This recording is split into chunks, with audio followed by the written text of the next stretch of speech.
इन नवल युग के नचिकेताओं से मैं कहना चाहता हूं कि अपनी जिज्ञासाओं को वो शिखर प्रदान करो कि आपके अंदर का नचिकेता इतना विशाल हो जाए, इतना पर्वताकार हो जाए कि आपके समक्ष जन्म मृत्यु का रहस्य भी जो है वो बोना सिद्ध हो जाए।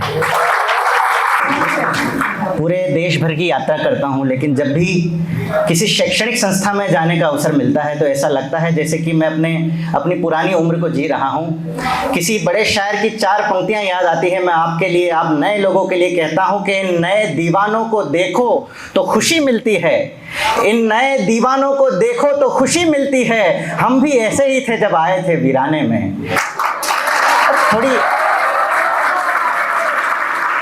मुझे पता चले कि मैं इंदौर इंटरनेशनल इंस्टीट्यूट के महनीय और प्रतिभावान छात्रों के बीच में बैठा हूं। एक बार ऊर्जा का अपना संकेत दें मुझे।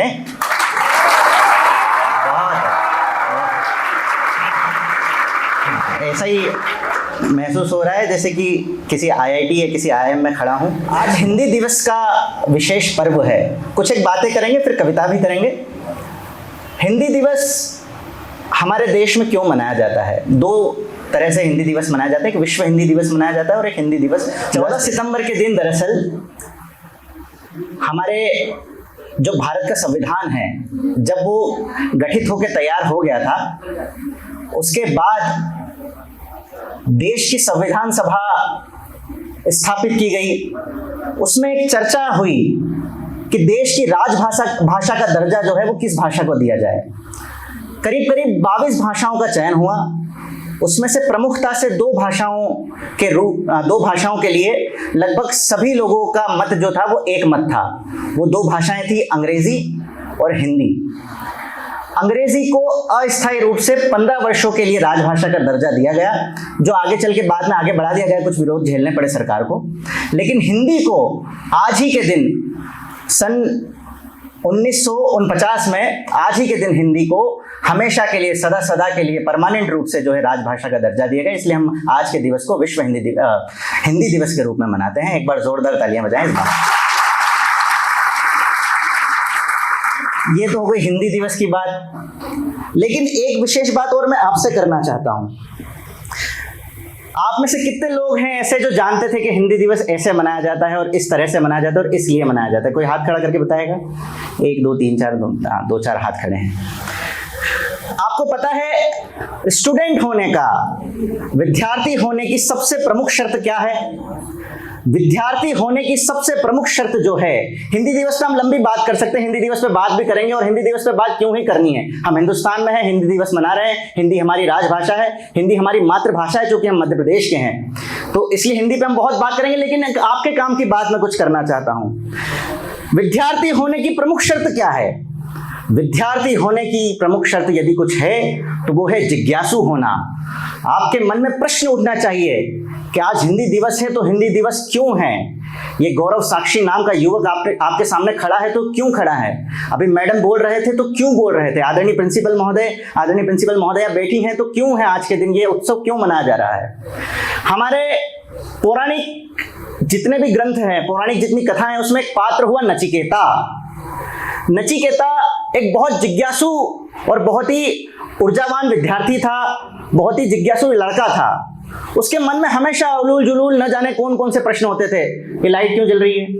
ये सोफा क्यों है? ये दुनिया ऐसी क्यों है? वैसा क्यों होता है? वैसा क्यों होता है? वो एक बहुत महनीय ऋषि के पुत्र थे। उनके पिताजी ने एक यज्ञ किया, एक हवन किया। हवन करने के बाद, यज्ञ करने के बाद एक परंपरा है दान करने की। लेकिन उनके पिताजी जब यज्ञ के पश्चात दान कर रहे थे तो उस समय दान में रुपए या चेक्स तो दिए नहीं जाते थे। उस समय धन धान्य के रूप में भवन दिए जाते थे, गायें दी जाती थी। तो जिन गायों का उनके पिताजी दान कर रहे थे वो या तो अपाहिज थी या फिर ऐसी अवस्था में नहीं थी जो कि दुग्ध दे सके। नचिकेता अपने पिताजी से प्रश्न पूछते हैं कि पिताजी, आप हवन के पश्चात जिन गायों का दान कर रहे हैं वो या तो अपाहिज हैं या दुग्ध दे पाने में असमर्थ हैं। बताइए, ये ब्राह्मण ऐसी गायों को प्राप्त करके क्या ही पालेंगे? और क्या दान के रूप में इस तरह से दान देना उचित है? जबकि दान की परंपरा तो यह कहती है कि आप अपना सर्वश्रेष्ठ दान करेंगे। कर्ण से जब दान मांगा गया तो उसने कवच और कुंडल दान किए। ऐसी परिस्थिति में क्या ऐसी अनुपयोगी गायों का दान करके आप उचित कर रहे हैं इस समाज के साथ, या इन साधुओं के साथ, या इन ब्राह्मणों के साथ जिनको आप दान दे रहे हैं। उसके पिता ने कहा, बोले कि मुझे अगर ऐसा है कि मुझे अपना सर्वश्रेष्ठ दान करना है, चिढ़ के कहा, तो मेरा सर्वश्रेष्ठ तू है, मेरा सुपुत्र है, जा मैं तुझे दान करता हूं। मुझे दान करते हैं? किसको दान करते हैं? जा मैं तुझे यमदेव को दान करता हूं। ये बात सुनकर नचिकेता घबराए नहीं, वो यम के द्वार पे पहुंचे। यमलोक गए। पुराणिक कथाओं में ये लिखा हुआ है, उन्होंने 3 दिन तक यमलोक पर यमराज की प्रतीक्षा की। यमराज कहीं बाहर गए हुए थे, उनके दूतों ने रोका, बोले इतना छोटा बालक यमलोक में आ गया, इसकी तो भी आयु भी नहीं हुई है, यहाँ पे क्या कर रहा है? बोले नहीं, मुझे यमदेव से मिलना है, मेरे पिताजी ने मुझे यमदेव को दान में दे दिया है। 3 दिन तक नचिकेता ने यमलोक में यमदेव की प्रतीक्षा की, वो आए और किसी तरह से मैं इनको समर्पित हो जाऊं। जब यमदेव पधारे तो उन्होंने देखा कि इतना छोटा बालक 13-14 वर्ष का यहाँ पे आके क्या कर रहा है। बोले उन्होंने पूछा कि यार तुम यहाँ पे क्या कर रहे हो? बोले मेरे पिताजी ने ऐसा ऐसा कहा और मैं अब आ गया हूँ आपके। बोले मैं तुम्हारा समर्पण जो है, जो तुम्हारा 3 दिन का धैर्य है और जिस समर्पित भाव से तुम यहाँ तक आ गए हो और तुम जिस तरह से अपने पिता के वचनों का पालन कर रहे हो, मैं तुम्हारी बात से बहुत इंप्रेस हुआ, बहुत प्रभावित हुआ। मैं तुम्हें 3 वर देता हूँ, तो मांगो 3 वर, क्या मांगते हो? नचिकेता ने पहला वर मांगा और नचिकेता भी मेरी तरह स्मार्ट था। उसने कहा हाँ मैं स्मार्ट हूं। नचिकेता ने कहा कि पहला वर तो ये दो प्रभु कि मैं जब यहां से वापस जाऊं तो मेरे पिताजी मेरे को कूटे ना। भाई कि इतने उद्दंड प्रश्न मांगता है, ऐसे पूछता है, सवाल जवाब करता है और फिर वहां चला गया, सारी चीजें। तो यहां से जाने के बाद मेरे पिताजी मुझ पर नाराज ना हो और मुझे क्षमा कर दे मेरे इस अपराध के लिए और मुझे स्वीकार कर लें। तथास्तु। दूसरा वर नचिकेता मांगते हैं कि ये जितने भी कष्ट हैं, दुख है, तकलीफ है संसार में, अधिकांश लोगों की जो है दुख तकलीफ जो है, हवन पूजन जब भी आपका करें तो इस तरह से दूर हो जाए। बोले ठीक है तथास्तु। तीसरा वर जब नचिकेता से मांगने के लिए कहा गया तो तीसरा वर नचिकेता मांगते हैं, वो कहते हैं कि प्रभु मुझे जन्म और मृत्यु का रहस्य जानना है। मुझे जानना है कि व्यक्ति मृत्यु के उपरांत कहाँ जाता है और जन्म के पूर्व कहाँ से आता है। यमराज जो है वो कंफ्यूज हो गए, बोले क्या मांग लिया इसने?